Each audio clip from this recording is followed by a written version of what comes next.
Hey y'all, how's it going? Welcome back. Today we are discussing the trailer for Ant-Man and the Wasp: Quantumania. This is the official trailer released today, and I'm actually really excited to discuss trailers with you all again.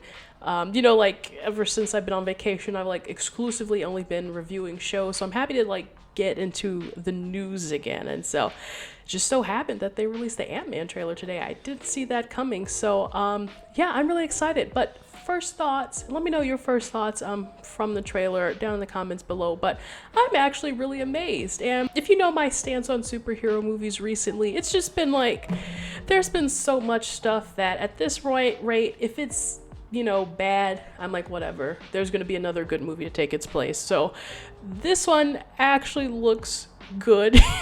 And I think the thing is, I tweeted this earlier today, I was like, I need to give Ant-Man more credit. Just like the entirety of Ant-Man, the character, the movies, like just because the first two movies were actually really good. They're really entertaining, very comedic, but sometimes it's like you kind of forget that Scott Lang is like basically in the Avengers, I think because it just feels like it's more of a comedy movie, and so it also happens to be part of the MCU. So that's how I felt watching this trailer at first. I mean, basically, look at it, like open Scott Lang, is happy walking, and we've got the throwback to him working at Baskin Robbins. You've got some kid who was an Ant-Man fan. When does that happen?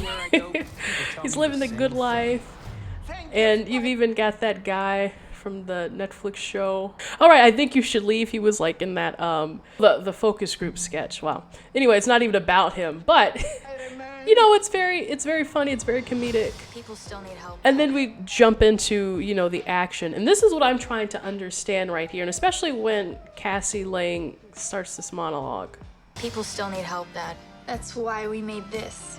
So number one, people still need help, Dad. I'm trying to understand what she is trying to accomplish in the fact that, like, we've got the Avengers, we've had S.H.I.E.L.D., and all these groups that can protect the Earth, and at this rate, even the universe. And so what I'm assuming here when she's showing off this device is she is trying to help people in the quantum realm. That's the only thing that I can think of.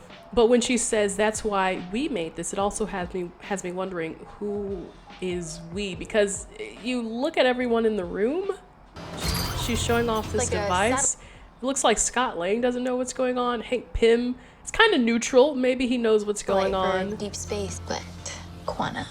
Wait.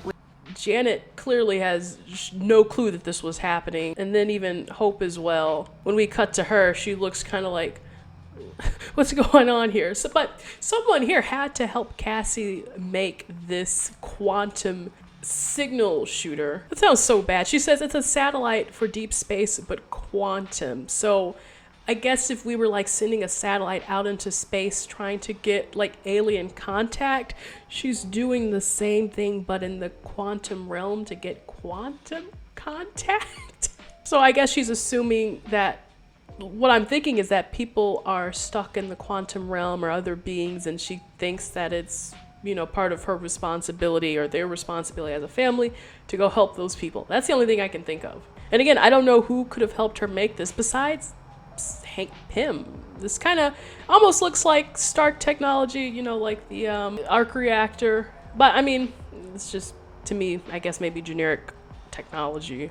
So in any case, this whole thing goes wrong, and then they get sucked into the quantum realm. Everything is looking bad. But I do have to say, I like the overall look of the place. I like that they have these scavengers right here. So it shows you again that, like, initially what I thought the quantum realm was back when we were like talking about Ant-Man 1 was that Janet Van Dyne was just in this godless place where it's just nothing but rock and land and amoebas and atoms floating around. But they're showing you that it's actually like an entirely different civilization. So they've got like flying machines, they've got cities, it looks like. And then here at this scene, they have bars. It looks like it's something straight out of Star Wars or, more sci-fi like Star Trek. Or I like the niche that they're carving out. And then Bill Murray. It's interesting seeing Bill Murray after hearing some stuff about how he acted back in the day. But I mean, if this were maybe a year ago, I'd be excited for sure. So then there's this other piece where Janet goes and says, There's something I never told you. and then they cut to Kang, which is interesting. And I swear, I will say, I'm pretty sure I have read some leaks long ago about this, but I forgot them, which is the beauty of me. I could read a leak and then completely forget it. So I'm trying to figure out, or I'm trying to piece together if there was something between Janet and Kang. Yeah, she's just got like another child down. Wouldn't that be funny? I'm sorry, that's the first time I thought of that idea. So it's possible that Janet formed some kind of partnership with Kang down there. She met him. Someone had to help her out there. Maybe she just found her way by herself. But yeah, that's the big secret. What is Janet not telling us? Who did she meet? What did she do? Did she become, like queen of the quantum realm down there, and they're just gonna congratulate her and welcome her back with open arms? Who knows? But I am actually interested in what Kang is doing, because I like the way that Jonathan Majors is looking in this. So here in this shot we get kind of the first slight reveal of him, and then I like at the end here they actually reveal kind of the whole thing. They don't really save anything to the imagination, and so I think that's interesting. Now, the whole thing is trying to figure out what is Kang after in the first place. So there's actually an important piece of cut up dialogue that Kang says in this that kind of at least gives us a hint as to what could potentially be going on. I can get you hope and give you more time if you help me. So of course oh, and there he is too, all blue and stuff. Oh, that looks so cool. So, right, he says, I can get you home and give you more time if you help me. So obviously he's trying to cut a deal here, and I don't know what he means by give you more time. Maybe it's just kind of like a gift, I can give you, you lost 5 years being in the quantum realm, if he's talking to Scott, or maybe not Janet, but you lost this time. I can cut you this deal where you can live longer, or basically he can do whatever he wants. It seems like he's a very all-powerful being, but if you help me. So what does Kang want? And I'm wondering if he's trapped in the quantum realm. That's the best thing that I can think of, is him being trapped. And here's the thing, what I think is happening here, you see how calm he is. I think that he is putting on this front, right? Putting on this manipulative front that he's a good guy. He's just lost his way. He's been trapped down here for God knows how long. And they're like, oh, well, yeah, my mother-in-law, or whoever you want to call Janet, was trapped down there for so long. We get it. It's rough being down there. But what they don't know is that if they do actually help him escape, because I'm wondering, this scene here, you've got all these ships and potentially soldiers, and then here at around 1:45 you've got Ant-Man getting all big and they're firing at him, and the Wasp is there too. I do wonder if Kang is currently in containment. Somehow they find him and then they're going to break him out of his containment, or just break him out of the quantum realm in the first place. And again, it's going to be a front, right? They think he's all nice and kind, and then they come to figure out, at some point, they either will figure out that he's here to conquer the world and the universe, or it's going to take some time for that action to have a consequence. And I also was wondering, how do they get their suits? Because you see they're in these kind of scavenger outfits when they get into the quantum realm, and then all of a sudden they're in this city, and now they've got their suits again. So I'm wondering, they go get sucked into the quantum realm. At some point in the middle of the story, they are able to free themselves, but they also meet Kang, and they're like, well, we can't really free you unless we have all of our equipment. So they go back to the real world, go get their suits, come in, try to set Kang free because he's such a good guy, and then boom, they shouldn't have done that.